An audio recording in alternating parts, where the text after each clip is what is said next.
আসসালামু আলাইকুম গাইস, সবাই কেমন আছেন? আলহামদুলিল্লাহ আমি ভালো আছি, আশা করি আপনারাও ভালো আছেন।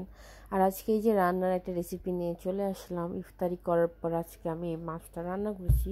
মাছটার নাম আমার মনে নেই, কারণ ভিডিওটা আমি অনেক দিন আগে করছি, তো আজকে এডিট করে ভিডিওতে ভয়েস দিতেছি। আর রোজা রাখার পর শরীর এত বেশি টায়ার্ড হয়ে যায়, তখন কোনো কিছু করতে ভালো লাগে না। অলওয়েজ মানে আমার একটা অভ্যাস, রোজার মধ্যে ইফতারি করার পর আমি এত টায়ার্ড হয়ে যাই, আমার ঘুমাইতে হয় ১-১.৫ ঘন্টা। যত চা খাই, কফি খাই, আমার ঘুম না হওয়া পর্যন্ত শান্তি লাগে না।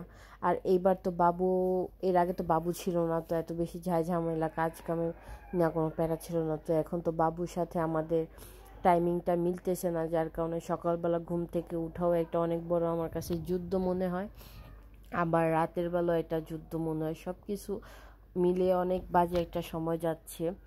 কিন্তু আলহামদুলিল্লাহ এই বছর রোজার মাসটা অনেক বেশি শান্তিতে কাটাইলাম। বাবু যখন পেটে ছিল, মানে এত গরম ছিল, এত কষ্ট হয়েছে, সেটা মানে বোঝানোর মতো না। আর এই তো এইবার রমজানেও আমাদের সাথে আছে, কিন্তু তেমন কোনো কষ্ট নাই। এখনও শীত শীত একটা ওয়েদার আছে, তো তাই অনেক বেশি ভালো লাগতেছে। আর এই তো এই যে মাছটা আমি একদমই ভুনা করতেছি, আর পাশের চুলায় বাবুর জন্য আমি ডিম সিদ্ধ করেছিলাম, কারণ ওকে মাঝে মাঝে ডিম হাফ বয়েল টাইপ করে খাওয়াই, ওইটা অনেক বেশি পছন্দ করে। আর আজকে আমি টমেটো দিয়ে মাছটাকে ভুনা করব। আর এই টাইপের মাছগুলির মধ্যে টমেটো আর ধনিয়া পাতা দিলে অনেক বেশি মজা লাগে।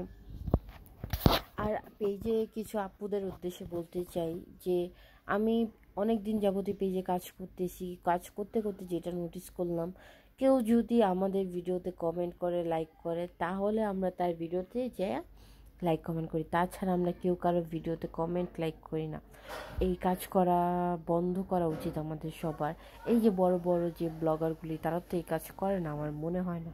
ওদের ভিডিওতে তো হাজার হাজার লাইক কমেন্ট দেওয়া ভর্তি।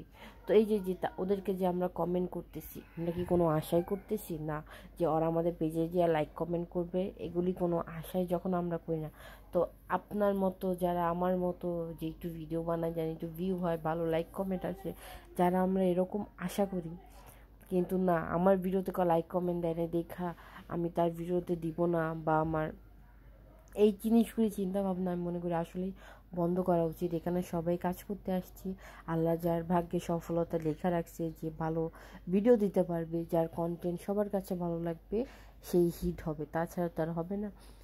কেউ শখের বসে খুলছে, মানে একটা মেয়েদের আমি যতটুকু মনে করি যে বাচ্চা নিয়ে কাজ করা পেজে অনেক বড় একটা টাফ। যেমন আমি এখন বুঝতেছি এটা আসলে অনেক কষ্টের একটা কাজ। যেমন আমার মেয়েকে সামলে আমার ভিডিও মেক করা, ভিডিও এডিট করা, ভয়েস করা অনেক বেশি কষ্ট হয়ে যায়। তার মধ্যে রেগুলার আমি ভিডিও আপলোড দিতে পারি না। যখন আমি রেগুলার ভিডিও আপলোড দিতে না পারি, তখন আমার ভিডিওতে প্রবলেম হয়, মানে পেজটা লাল বাতি চলে যায়।